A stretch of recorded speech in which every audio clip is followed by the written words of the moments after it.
गंगा किनारे बसे छोटे से गांव में भोला नाम का एक गरीब आदमी रहता था। भोला की जिंदगी संघर्षों से भरी थी। वह बचपन से ही मेहनत करता आ रहा था, लेकिन गरीबी उसका साथ नहीं छोड़ रही थी। उसके माता पिता खेतों में मजदूरी करते थे और जब वह भी उन्हीं की तरह मजदूरी करने लगा। भोला की शादी कम उम्र में हो गई थी और कुछ सालों में उनके 2 बच्चे हो गए। परिवार बढ़ने के साथ खर्चे भी बढ़ने लगे, लेकिन मजदूरी से घर चलाना मुश्किल हो रहा था। कई बार पेट भरने के लिए सिर्फ पानी पीकर ही सोना पड़ता। एक दिन जब भोला को काम नहीं मिला तो वह उदास होकर गांव के चौपाल पर बैठ गया। वहीं एक बूढ़े दादाजी बैठे थे, जो गांव के सबसे समझदार इंसानों में से एक थे। उन्होंने भोला से पूछा, बेटा इतना उदास क्यों है?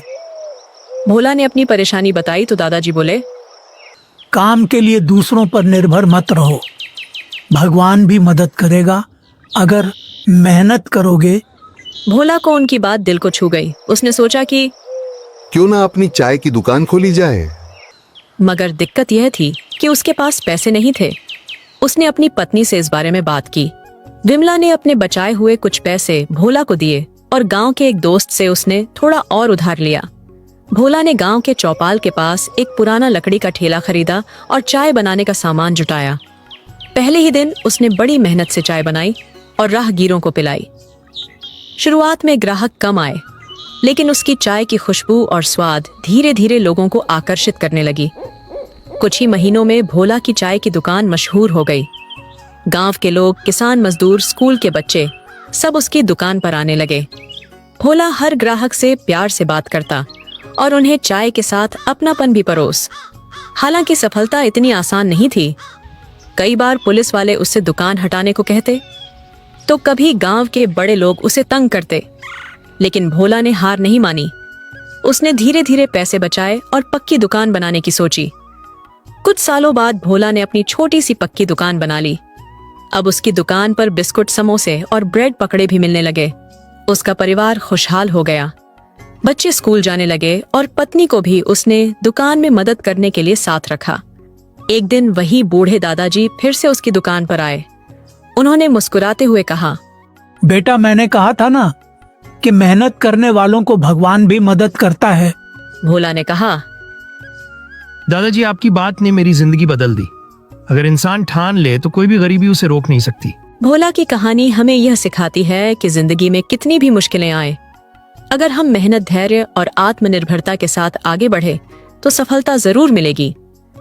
एक छोटे से गांव में सोहन नाम का एक किसान रहता था। उसके पास एक छोटा सा खेत था, जिसमें वह अपनी पत्नी गीता के साथ मिलकर खेती करता था। उनके एक बच्चे थे, सोहन। दिन रात मेहनत करता था, लेकिन उनकी मेहनत का फल कभी अच्छा नहीं निकलता था। बारिश कम होती थी तो सूखा पड़ जाता था, ज्यादा बारिश होती थी तो फसलें बर्बाद हो जाती थी। एक दिन सोहन खेत में काम करते हुए उदास हो गया। सोहन, तुम इतने उदास क्यों हो? गीता, हम कितनी भी मेहनत कर ले, हमारा भाग्य साथ नहीं देता। हमारी फसलें कभी भी अच्छे से नहीं उगती हैं। लगता है कि हम इस गांव में कभी खुशहाल नहीं हो पाएंगे। सोहन, हार मत मानो। हमने इतनी मेहनत की है, हमें निराश नहीं होना चाहिए। हमें नए तरीके से खेती करने की कोशिश करनी चाहिए। नए तरीके से कैसे? हमारे पास तो कोई पैसा नहीं है कि हम नई तकनीक खरीद सके। हम गांव के सरकारी स्कूल में जाकर कृषि वैज्ञानिकों से सलाह ले सकते हैं। शायद वे हमें कुछ अच्छे सुझाव दे सके। सोहन को गीता की बात अच्छी लगी। अगले दिन वे दोनों गांव के स्कूल गए और वहां के कृषि वैज्ञानिक से मिले। वैज्ञानिक ने उन्हें बताया कि उनकी मिट्टी में नाइट्रोजन की कमी है।